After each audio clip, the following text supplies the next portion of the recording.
Hai channel, welcome to my guys. Saya rasa hal ini sudah tidak asing lagi di kehidupan kita. Beberapa warung makan, bahkan supermarket besar sering memakainya.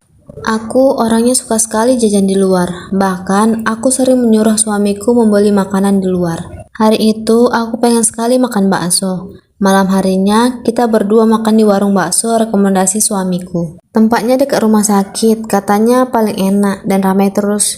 Baksonya juga besar-besar. Aku memesan 2 porsi bakso spesial untuk kami berdua. Terlihat warung bakso ini cukup banyak pembeli, bahkan banyak juga yang mengantri. Menurutku ini bakso yang paling enak yang pernah aku cobain. Posisi kami duduk di dekat gerobak baksonya, jadi kami bisa melihat si abang tukang bakso meracik baksonya untuk pelanggan. Ada yang menarik dari gerobak bakso itu. Aku melihat ada aura hitam menyelimuti gerobak ini. Aku perhatikan gerobak itu sambil tetap memakan baksonya. Samar-samar aku melihat ada kepala hitam keluar dari panci yang berisikan kuah panas. Yang kulihat kepala, rambutnya basah seperti habis kena air gitu.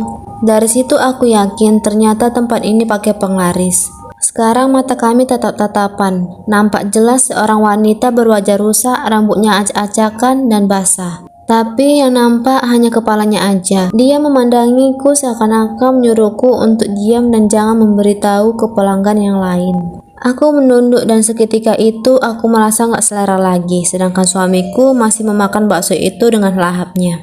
Aku melihat saat panci itu tertutup, makhluk itu juga ikut masuk ke dalamnya. Kalau panci itu terbuka, maka makhluk itu juga muncul keluar lagi dengan kepalanya. Setelah selesai makan, kami memutuskan untuk pulang. Di dalam hati aku masih penasaran dengan jin itu. Beberapa minggu kemudian, aku memutuskan untuk membeli bakso di warung itu lagi, tetapi kali ini aku membungkusnya. Aku duduk di dekat gerobak itu lagi sambil menunggu antrianku.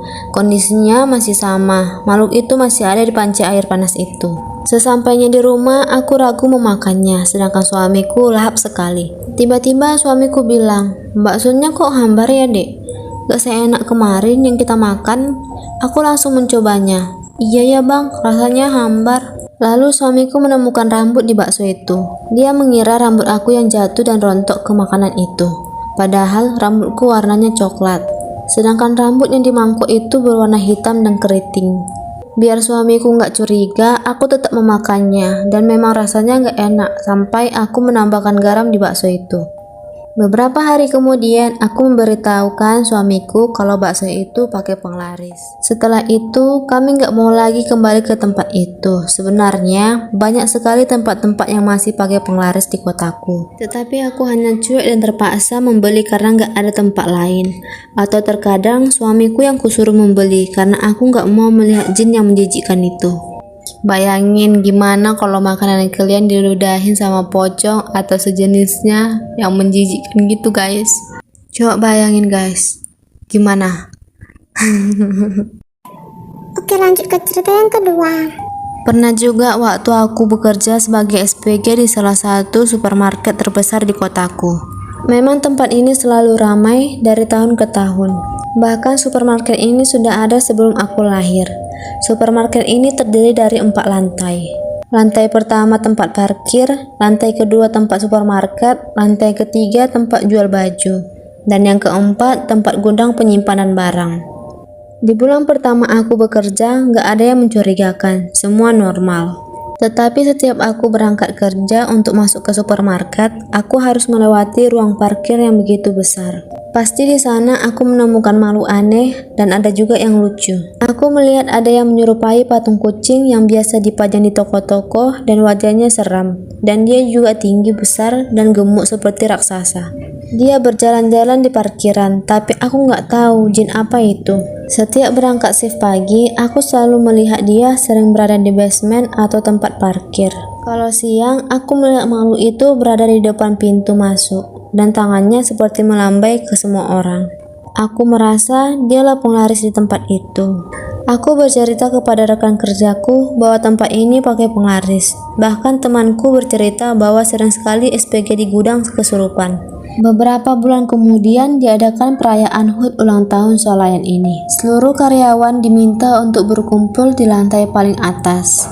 Aku melihat beberapa pemuka agama hadir dan ada juga beberapa dupa dan bunga tabur kuburan.